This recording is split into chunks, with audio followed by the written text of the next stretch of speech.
Hello friends, in this video we are going to discuss the damping torque.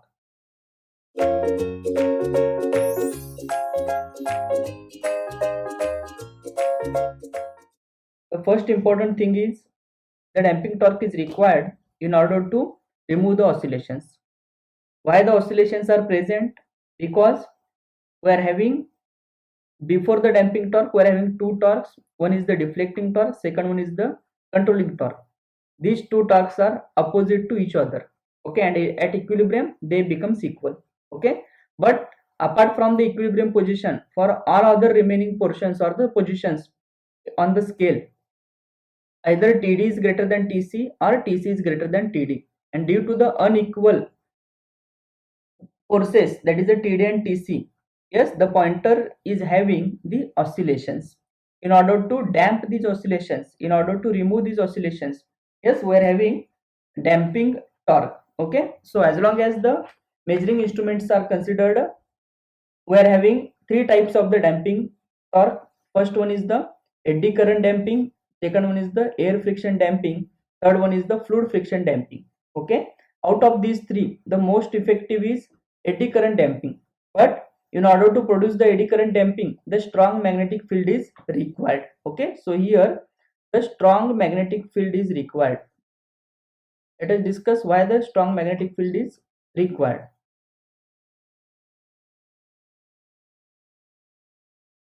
Okay. So in order to understand the eddy current damping, let us consider this arrangement. Here we are having the permanent magnets, north pole of the permanent magnet, south pole of the permanent magnet. As we know, the magnetic lines of force starts at the north pole and moves towards the south pole, okay. So here we are having from north to south magnetic lines of force.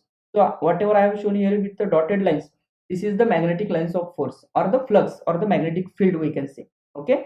Next, into this we are having a arrangement such that the aluminum former is here. Aluminum former is present. Aluminum former is nothing but it is a cylindrical structure, cylinder type structure, which is made up of the aluminum material, okay. And on this former we have wound a coil, right? We have wound a coil, okay. And the current to be measured, this current is passed through the coil, and as we know, when the current flows through the coil, or when the current carrying coil or conductor is placed in a magnetic field, so here we are having a magnetic field, into that we have placed a current carrying coil, okay. So when the current flows through this coil or the conductors, yes, the coil or the conductor experience the force, okay, and due to that, yes, our pointer starts deflecting. Let us consider this is a TD.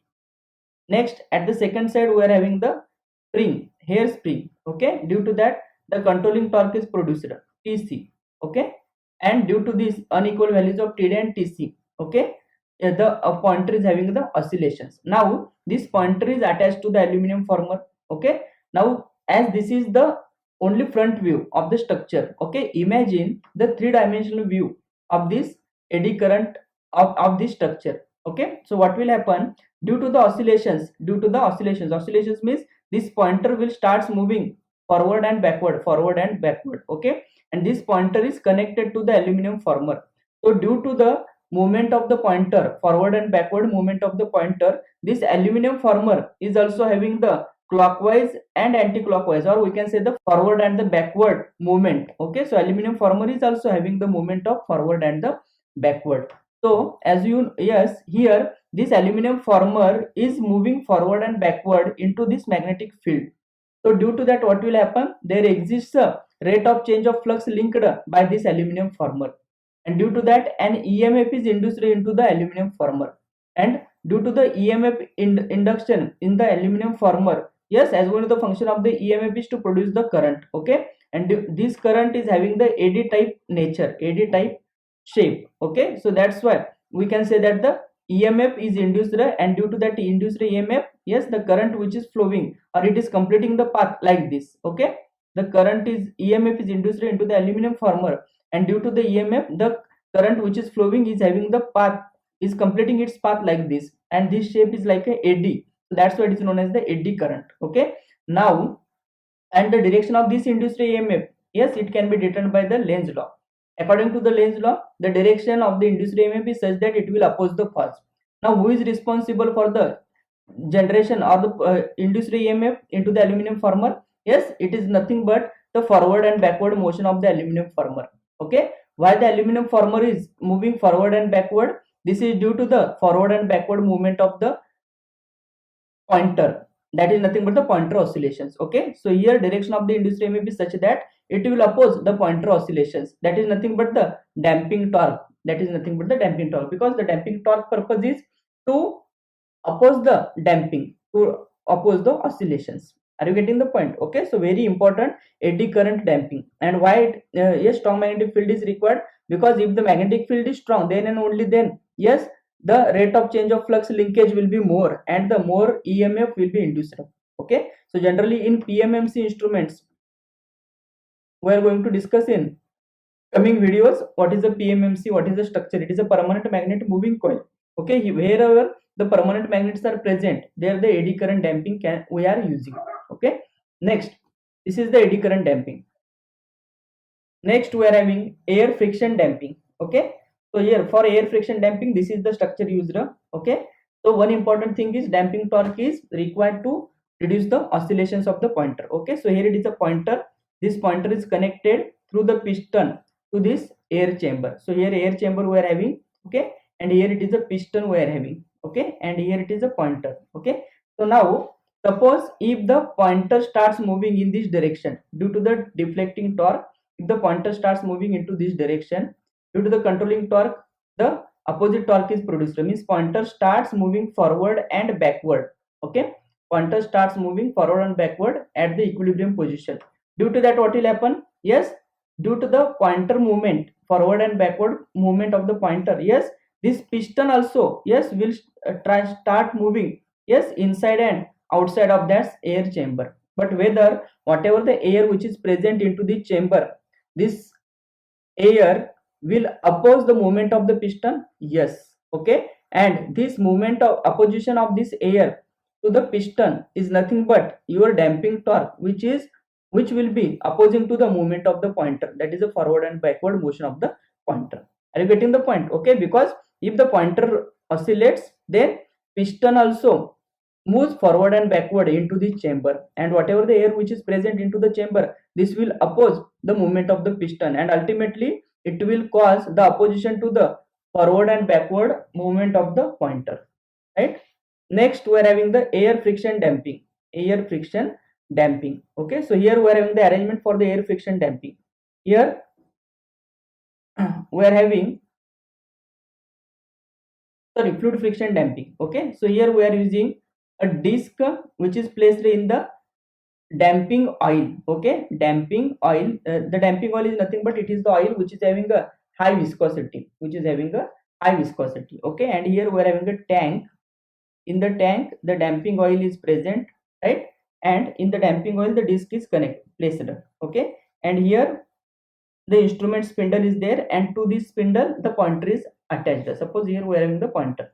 Okay, so due to the oscillations, when the pointer starts moving forward and backward, due to that what will happen? Yes, this disc will start rotating. Disc will start rotating in the clockwise and anti-clockwise direction into this damping oil. Okay, into the damping oil. And as I said, the damping oil is having a high viscosity, right? This viscosity will cause opposition for the movement of the disc, okay, or the rotation of the disc. And as the disc getting opposition for its motion, ultimately our pointer will be facing the opposite force. Okay, so indirectly or in this way we can oppose the oscillations of the pointer. Okay, so this is about the damping torque. One more important thing, if the instruments or the system is under damped, because you might have studied in the control system, we are having the three types of the damping. First one is the air friction, first one is the under damped, second one is the critically damped, and third one is the over damped. Okay, so if the system is under damped, then what will happen? Yes, oscillations are present,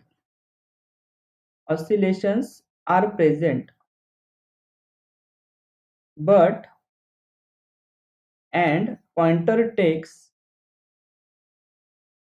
and pointer takes more time. Pointer takes more time to give reading. Okay. So if the system is under damped, then oscillations are present and the pointer takes more time to give reading. Okay. So if the system is under damped, then pointer will oscillate. Okay, but it will come to the final position. Okay, and it will take the more time. Second, if the system is over damped, let us discuss if the system is over damped.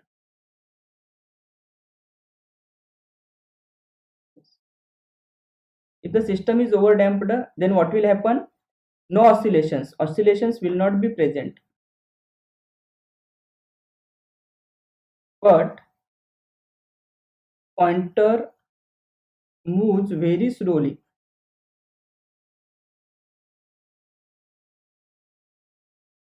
Very slowly to the setting, to final position or to reading. Final reading. Okay. So if you check compared to the under damped and over damped, okay, in the over damped, the pointer is taking more time or to show the reading. Okay, and next critically damped.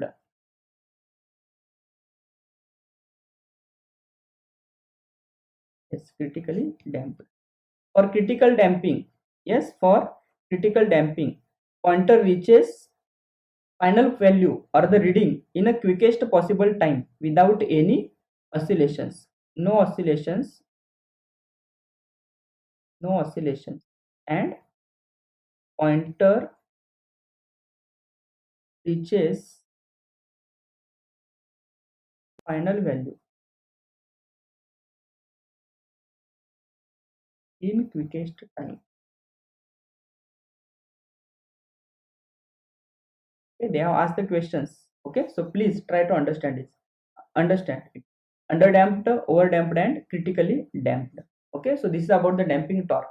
In the next video, we are going to discuss the numerical related to the damping torque. Thank you.